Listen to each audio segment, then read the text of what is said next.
Hi guys. So this is something I have been wanting to talk about for some time, due and kind of caused by the release of the Monster High Year of the Dragon Gennifier doll. I don't have the finances to buy her, and this is one of those dolls that when I love it. And I want it to be part of my collection. I just know I can't have it. And so I want to talk about FOMO, the fear of missing out. All collectors in all of the universe will know what I'm talking about because all collector groups will immediately have that feeling.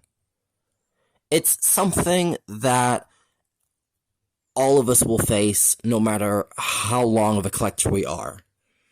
And I'm gonna say it's normal to feel that, and it's normal to have that resentment feeling that you couldn't get her, or you couldn't get what you wanted. It's kind of one of those things that you need to live and let go. Yeah, others will get her. I'll see others with this doll, and yeah, okay, it'll be a little sad that I can't get this doll and I won't have her, but it's also to the fact that I know other things in the future will get a release that I will probably like and will hopefully be able to get. There are many things that I've had to not obtain because of financial reasons, and that's okay. Not everyone is a billionaire, not everyone can afford everything. Just because you don't get it doesn't mean you're not a good collector. And just because you don't get a release doesn't mean that you aren't a fan of a specific line. I love the Brats, but I cannot afford all of them because of the price point of some of them. Many of the reproductions being quite expensive in my country of the UK, where I think the Pretty and Punk dolls themselves are like £38 each. And that price tag is on those that you can get, with many of them not being available now. Eden, I don't think you can get in the UK for a reasonable price. And I think Jade is like in and out of stock on a constant basis. But that doesn't mean I'm not a fan of them. I love the Brats. They are the doll line that I am aiming more towards because of my passion for them. Whilst other lines like Rainbow High I'm stepping away from, simply due to the fact that with Rainbow High I fell out of love with. But if I miss a Rainbow High doll and I get the fear of FOMO, then I say to myself, I don't really collect them as much anymore, so that's okay. But if I miss a Bratz doll, then yeah, the FOMO kicks in, and my response is, I really regret not getting that doll. But then I look and I think, well, if I had gotten that doll financially, I would have wrecked myself for a good amount of time, and that's something that I think as a person, I need to kind of remember. A collector is a collector, but in the end, there's always going to be new stuff. But if you ruin yourself financially, you feel it for a good amount of time. There are some times where I do nag at myself to obtain what I want, and there are times when I will go on Amazon or Mattel Creations and stare at it and think, buy it now. But smartly, I will close the page and realize that if I do that, damage will be done. You could attempt to find things secondhand or thrift them, which takes time, unfortunately.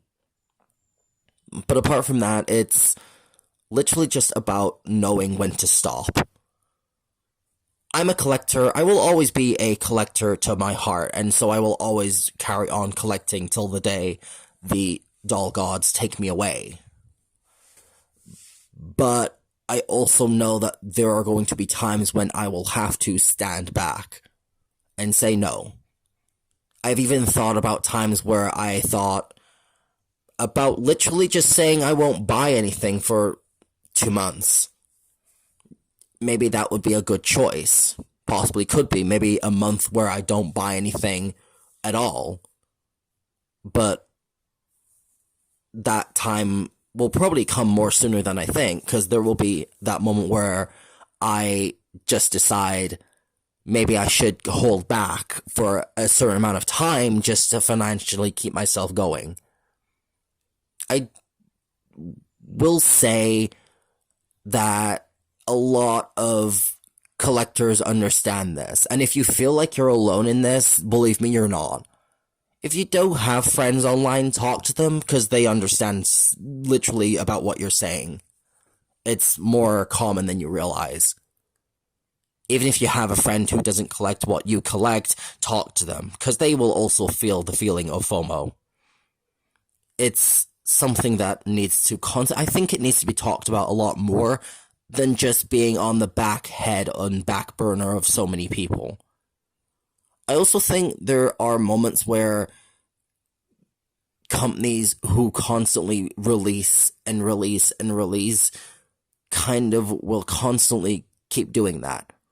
You will not have a moment where there will not be another drop, and that's something that's going to be natural.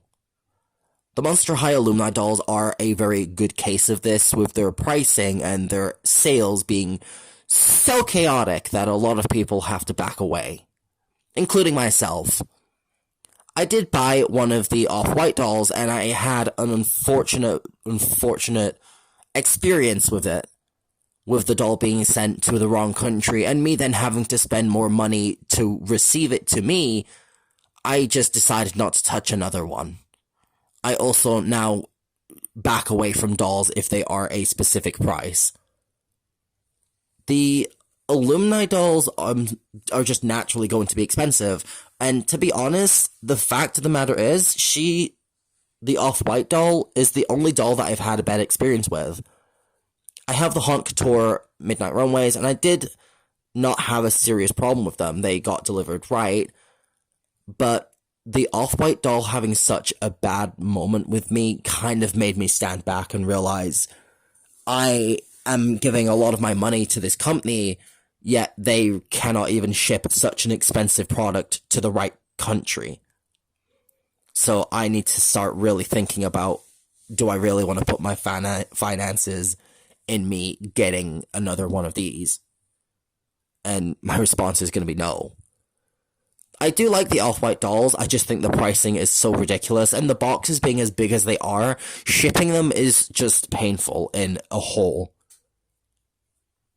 But apart from that, I don't feel FOMO because I'm missing them. Yeah, they're cool, cute dolls, but FOMO isn't there because of the experience I've had. But if it is, like I said, another thing that I want, and I really do like it, then yeah, it will start to just chip away at me. Even now, there are moments where I look at some of the brats that I have and think, I wish I got that Girls' Night Out Chloe, because I don't have the entire set, and it's bothering me till this day. But I'm not paying £72 for a reproduction Girls' Night Out doll, when £72 is what people are asking for her original doll out of box. But it's going to just keep chipping away at me. So that's something that's going to happen. I always, at this moment in time, will now make a very strong decision of, I will only buy specific brand, being Bratz and Disney Illy, and that's financially caused. I want to carry on with the Bratz because I do feel like we're going to get a very good amount of releases, and Disney Illy are a new doll line that I'm absolutely in love with, because of just how detailed the dolls are and how good and priced they are. They don't feel inflated for no reason like many other releases, and the quality is there. The outfits are cute, and the dolls themselves are really pretty. Same with the Bratz. The quality is there, it's just the pricing can sometimes feel a bit inflated with them. £38 for the Pretty and Punk dolls feels a bit off, especially since the reproduction core dolls were like $25. So that extra £15 went where? Because that's something that I couldn't seem to figure out. But that's just what I wanted to talk about. Thanks for listening. I know it seems like I'm ranting, which is normal. all people have the right to rant, and you can rant all you want, but thanks for listening, because it's just there, it's in my head, and FOMO will always keep affecting me, I think. I just need to be smart enough to realize when it is, and just fight back against it. Say, yeah, I don't need this doll, I don't need this product, I don't need to purchase this, my finances aren't there. And just say to yourself, I miss it, so be it. But thanks for listening.